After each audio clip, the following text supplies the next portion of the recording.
বলিউড ইন্ডাস্ট্রিতে অনেক তারকার কন্যাই পা রেখেছেন বিনোদন জগতে।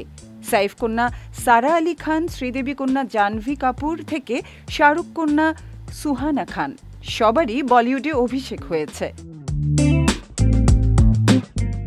তবে কাজল কন্যা নিসার এখনও অভিষেক হয়নি, যদিও গত বছর বিভিন্ন সময় নিজের জীবনযাপনের জন্য ক্রমাগত সমালোচনার মুখে পড়তে হয়েছে নিসাকে।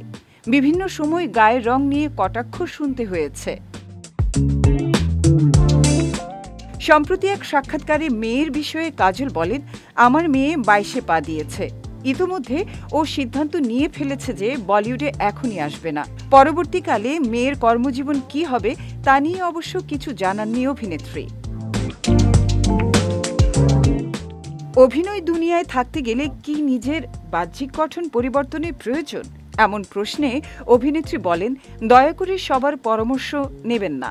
সবচেয়ে গুরুত্বপূর্ণ হলো নানা লোক নানা কথা বলবে।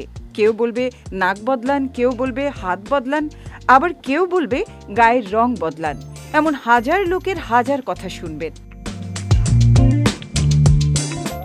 তবে তিনি সৌন্দর্য বাড়ানোর জন্য নায়িকাদের অস্ত্রোপচারের সাহায্য নেওয়ার বিরোধিতা করেননি। বিষয়টিকে তিনি ব্যক্তিগত সিদ্ধান্ত হিসেবেই দেখতে চান।